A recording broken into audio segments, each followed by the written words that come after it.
Hey everybody, Scudder here today. Hope you guys are doing great. So on Saturday, I was asleep Saturday morning and the phone rang and it woke me up. And I was laying there in bed and all of a sudden I heard Dad saying, "I'm drunk, I'm drunk." Well, my father doesn't drink, hasn't drank in 50 years, so I knew something must be wrong.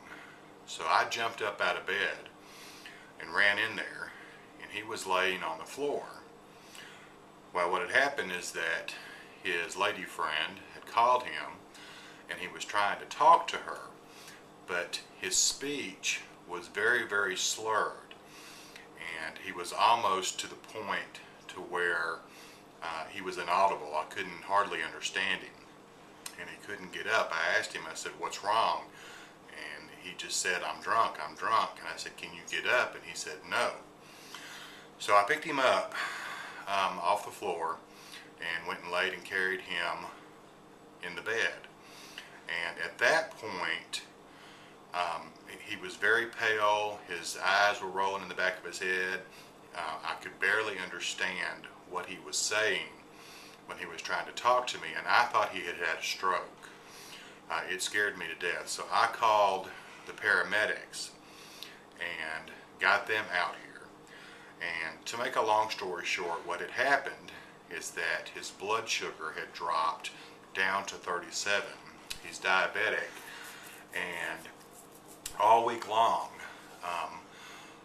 it had been a real stressful week around here. We've been painting the house and everything, and he had been kind of off all week long. When I would try to talk to him and try to explain simple things to him, he acted like he didn't understand.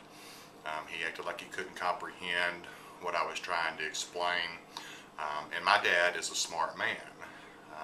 So having, a conversation about anything with him, he's pretty coherent, he's pretty smart, so he should be able to have a normal conversation. So I've noticed he'd been kind of off all week, and I thought it was just the stress of all the work going on around the house. So after the paramedics got here Saturday, they gave him a dextrose shot, and that brought him out of his stupor pretty quick, and he was back to normal. We got him something to eat, got him some orange juice, and he was feeling fine. But part of this story, and the reason for this video, is I was supposed to be gone Saturday morning.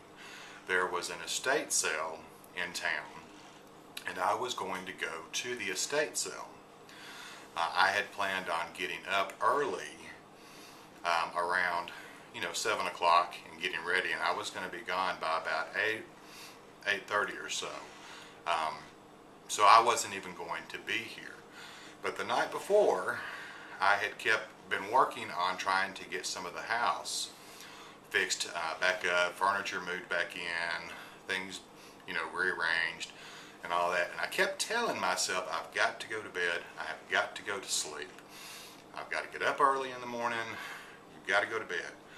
But I just kept working and I kept working. Something just kept driving me to work. So I ended up staying up till about 4 o'clock that morning. So I knew probably that it was going to be hard for me to get up, and sure enough, I overslept.